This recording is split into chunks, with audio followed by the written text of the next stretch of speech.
네, 안녕하세요. 두산로보틱스 주주 여러분들 반갑습니다. 자, 일단은 오늘 3% 상승하는 모습이 나타났는데 6%까지 올랐다가 좀 상승폭을 반납을 했어요. 근데 뭐 이런 거는 당연한 흐름 중에 하나니까 왜 올라가다 뺐지? 라고 하는 아쉬움, 크게 신경 쓸 필요가 없습니다. 오늘 캔들 이거 하나만 놓고 볼 게 아니라 여기서 반등이 나왔다는 게 중요해요. 왜냐하면 이 자리는 두산로보틱스 지금 장기적인 저점의 상승 추세 하단부거든요. 맞죠? 저점이 올라가는 그 흐름이 유지가 되고 있구나 라고 여러분들이 확인하시면 되는 거예요. 만약에 두산로보틱스에 뭔가 악재가 있고 이게 뭐 종목이 뭔가 빠질 만한 어떤 치명적인 문제가 생겼다면은 이런 추세가 유지가 될 게 아니라 빠지는 게 맞아요. 그런데 지켜내고 있죠. 그죠? 오늘 같은 날에도 뭐 두산로보틱스에 대해서 뭐 종토방 댓글 보니까 뭐 정말 살벌하더만. 그런데 그런 애들 말에 신경 쓸 필요가 없는 게 우리보다 정보력이 빠르고 우리보다 큰 자산을 운용하고 있는 외인, 기관, 금투, 보험, 투신, 연기금, 사모펀드, 이쪽은 지금 이 주식을 어떻게 하고 있어요? 매도하고 있나요? 매수하고 있죠. 떠들라 이거야.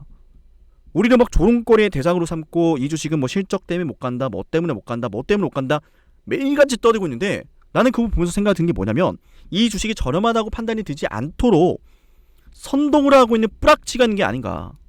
맞죠? 그런 애들의 말에 신경 쓸 필요가 없다라는 이유 명확하지 않습니까? 외인과 기관, 뭐 금투, 연기금, 사모펀드, 시장의 주요 수급의 주체라고 불리는 이들이 이 주식을 담아가고 있다라는 거예요. 그럼 우린 질문해보죠. 실적도 안 나오는 과대평가인 이 주식을 왜 담아갈까? 정답은 간단합니다. 여러분들 제 영상 집중하시고 좋아요와 구독 버튼 눌러주셔야 되는 이유가, 이건 저만 이야기를 하거든요. 아무도 이 흐름을 얘기를 안 해요. 수백 번이고 강조해도 과하지 않다. 두산로보틱스의 반등 시나리오. 첫 번째, 정책이다. 두 번째, 협동 로봇의 업황 변화다. 세 번째, 그 다음 실적이다. 정책에 대한 변화. 최근에 트럼프에 대한 이야기 굉장히 많이 나오고 있지 않습니까? 제조업에 대한 육성. 우리나라 와서 공장 지어. 아니면 딴 데 가서 알아봐. 우리나라에 와서 공장 지으라니까? 이거거든요. 싫으면 나가. 강력하게 미국 제조업 공장을 늘리겠다, 제조업을 육성하겠다, 인건비가 높은 나라에서 이런 정책을 펼친다는 건 그에 따른 정책이 시행될 거라는 거예요. 로봇이 강조가 될 수밖에 없겠죠. 그러니까 협동 로봇의 업황, 정책이 시행되면서 협동 로봇의 업황이 좋아질 거라는 거예요. 그러면 협동 로봇에 대한 이 시장 규모가 성장을 하는 국면이 왔을 때 당연히 관련주인 로보틱스의 주가도 올라갈 수밖에 없는 것이고, 협동 로봇의 업황이 좋아지면서 실적에 대한 부분을 주목을 하겠죠. 과연 로보틱스가 어떤 경쟁력을 갖추고 있는가에 따라서 실적 모멘텀이 터졌을 땐 주가의 등락이 굉장히 많이 달라질 거예요. 근데 지금 여기 2단계가 아니라는 겁니다. 그리고 경쟁력도 굉장히 큽니다. 두산 로보틱스가. 그래서 우리가 판단을 해야 될 게 딱 이 자리에 있구나. 지금 정책이 터지려고 하는 거구나. 정책이 터지면 협동 로봇에 대한 업황도 좋아질 거고, 두 번째 반등이 또 나오겠네. 그 다음에 실적 좋아지면은 또 나오겠네. 지금 굉장히 저렴하다는 걸 알아야 한다는 겁니다. 그런데도 이 주식을 놓고 매일같이 떠듭니다. 실적 안 나오는 개잡주다. 어떤 개잡주가 협동 로봇을 글로벌 4위를 기록합니까? 구멍가게가 아니라 이 말입니다. 기술과 영업과 마케팅 전략과 이런 그룹 차원의 공략이 없다면 어떻게 협동 로봇을 세계에서 네 번째로 판매를 하고 있겠습니까? 그럼 추후에 정책적인 이슈가 터지고 업황이 좋아지기 시작하면은 이 시장에서 로보틱스가 살아남을 수 있는 충분한 근거가 되겠죠. 그러면 정책은 시행이 되고 있느냐? 이미 말씀드렸죠. 미국은 제조업 르네상스를 꿈꾸고 있다. 트럼프가 지금 계속 이야기를 하지 않습니까? 미국에 공장 지어라. 그리고 제가 오늘 굉장히 재밌는 말씀을 좀 드리도록 할 건데요. 오늘 이 이슈는 정말 중요합니다. 유튜브 최초로 말합니다. 유튜브 최초로. 요 내용 단언컨대 로보틱스 주주분들이라면 반드시 알아야 되는데 괜히 어그로 끄는 거 절대 아닙니다.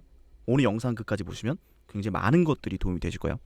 우리 영상 좋아요와 구독 버튼 한 번씩 부탁을 드리고요.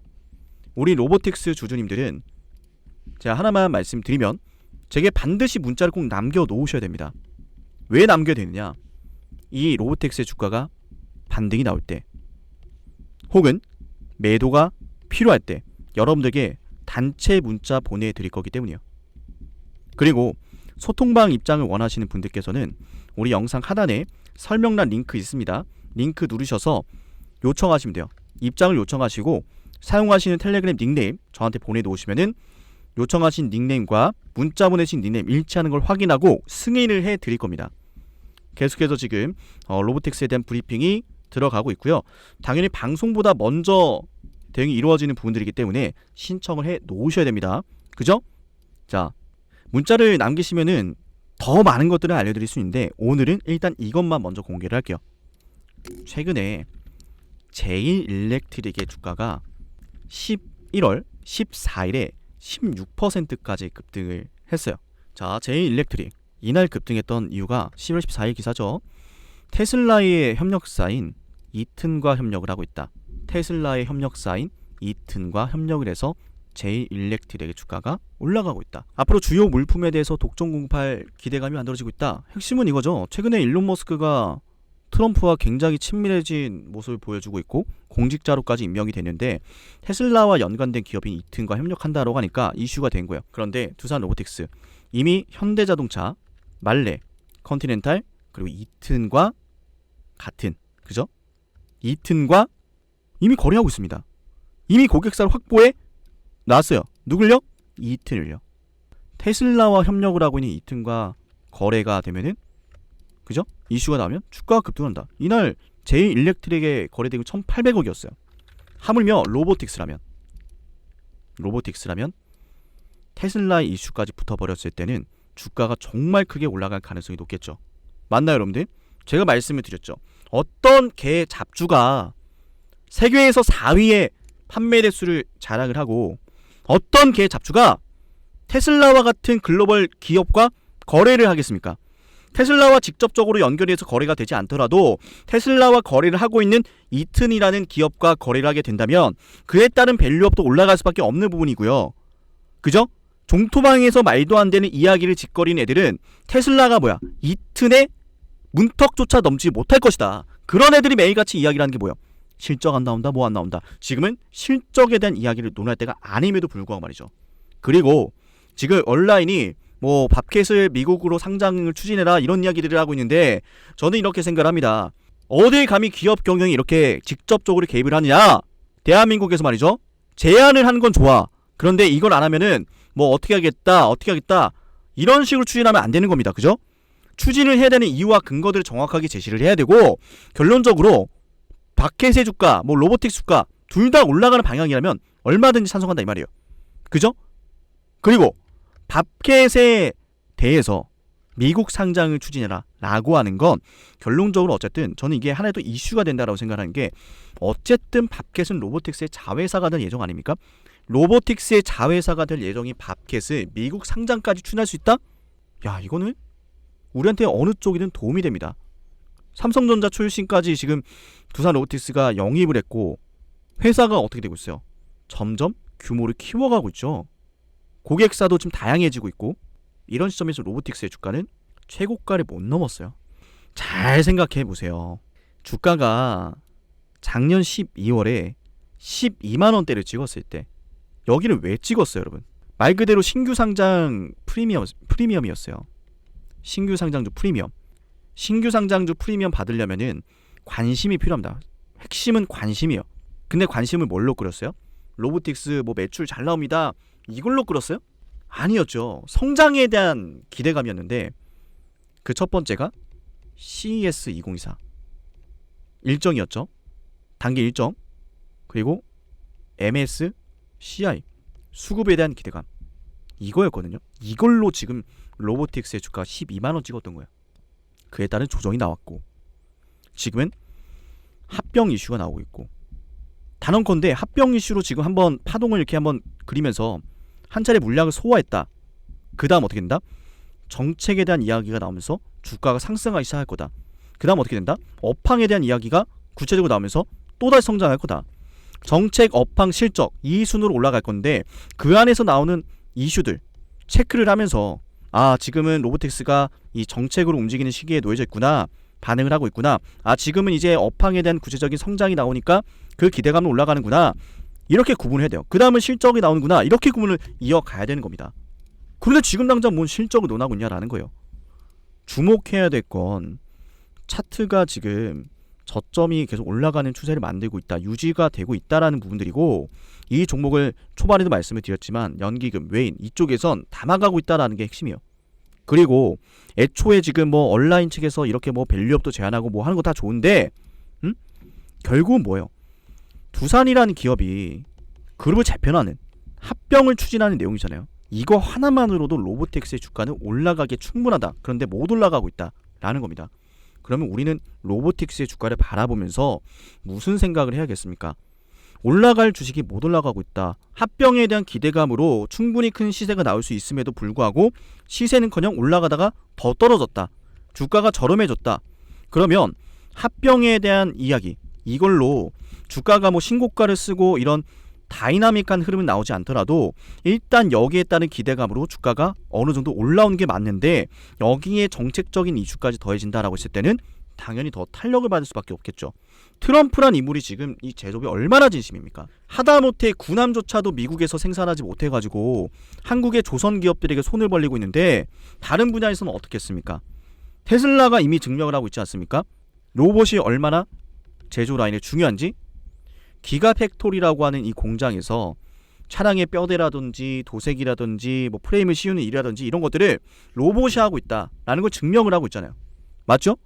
인건비가 비싼 이런 부분들에 대해서 제조기업들이 부담을 느끼고 있으니까, 돈이 안 되니까 제조기업들이 다 도산하고 전부 다 그냥 사업을 접고 나가는 건데, 너네 인건비가 부담이 되면은 이걸 쓰면 되잖아. 간접적으로 메시지를 던지고 있다라고 이야기를 하는 겁니다. 맞죠? 지금 전통 완성차 기업들 뭐 GM, 포드 이런 애들이 지금 부진한 이유가 뭐예요? 전기차? 돈이 되는 건 알겠는데 테슬라가 지금 너무 선점을 잘 해놨고, 테슬라가 지금 이 대량 생산을 굉장히 잘하는 부분에 있어서 따라갈 수가 없다는 거예요. 이미 공장 다 지어놨고 인프라, 생산에 필요한 인프라들을 전부 다 테슬라는 가져놓은 상태인데, 이거를 우리가 어떻게 뒤따라가느냐라는 거예요. 왜? 전기차 지금 마진이 안 남으니까. 그죠?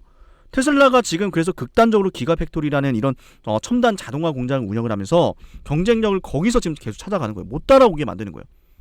따라오려면 뭘 해야 돼요? 로봇을 도입을 해야지. 그게 자동차 분야뿐만 아니라 전 분야에서 이루어질 거다. 특히나 로보틱스가 지금 뭘 앞두고 있죠? 팔레타이징 신규 모델에 대한 출시 기대감이 또 남아있잖아요. 우리 로보틱스, 두산 로보틱스 팔레타이징 이렇게 검색을 하면은, 자, 지금 엑스포에서 차세대 팔레타이징 협동 로봇을 공개를 했다. 시카고에서 열렸던, 그죠? 이렇게 P 시리즈에 대해서, 팔레타이징 시리즈에 대해서 공개를 또 했는데, 이게 제조산업 전반적으로 굉장히 많이 이용이 되는 시리즈란 말이에요. 제약, 그죠? 다양한 분야에서 말이죠. 인건비가 높은 나라이지만 제조업을 부활시키려고 한다. 팔레타이징 시리즈는 제조 라인에 굉장히 많이 쓰이는 모델이다. 제조업 육성 정책이 시작되면은 부각을 받을 거라는 이야기죠. 맞죠? 로보틱스의 주가는 그래서 단기적으로 우리 보실 때는 이 저점의 하단 추세에 이탈하지 않는 흐름 굉장히 중요할 것 같고요. 윗꼬리가 달렸던 이 구간들 결국에는 이제 매물대를 다시 잡아먹는 흐름들이 시작될 테니까 수익으로 함께 가져오자, 이 말씀을 좀 드리고 싶습니다. 두산 로보틱스는 제가 단언컨대 여러분들 이 신고가를 좀 뚫어낼 거다, 자신있게 좀 말씀을 드릴 수 있는 부분이고요. 그럴 수밖에 없는 이유는 로봇은 이 로봇에 대한 전망치, 감히 우리가 뭐 어떻게 될 거다 저렇게 될 거다, 그죠? 말할 가치도 없을 정도로 많은 이들이 로봇에 대한 전망, 잠재력이 매우 높다라고 이야기를 하고 있고, 엔비디아 젠슨왕도 AI의 다음 물결은 로봇이라고 이야기를 했습니다. 로봇은 선진 국가들이 제조에 대해서 소홀하게 만들 수밖에 없었던 부분들, 인건비에 대한 부분들, 노동력의 감소, 그죠? 고령화 시대로 인한 노동력의 감소, 이런 것들을 대안해주는 필수적인 산업으로 자리를 하게 되고 있기 때문에 우리가 이 성장 반드시 나의 수익으로 가져와야 되는 거예요. 우리 영상 보시는 분들, 저만큼 로보틱스에 진심이고 자세하게 알고 있는 사람 단언컨대 없을 거라 말씀드립니다. 우리 영상 보시는 분들, 문자, 대응 문자 원합니다 하시는 분들은 두산 로보라고 종목명을 저한테 보내시고요. 저는 소통방 입장하고 싶습니다 하시는 분들은 영상 설명란에 있는 링크를 클릭하신 다음에 텔레그램에 입장을 요청하시고요. 그 다음 제 연락처로 텔레그램 닉네임을 보내놓으시면은 요청하신 닉네임과 사용하시는 닉네임 제게 보내놓으신 걸 확인하고 승인을 해드릴게요. 자, 로보틱스의 주가 자리 잘 잡아주고 있습니다. 우리 지금 여기서 물러날 게 아니라 공략을 해야 될 시기다 말씀을 드리면서 오늘 로보틱스 영상은 여기서 마칠게요. 감사합니다.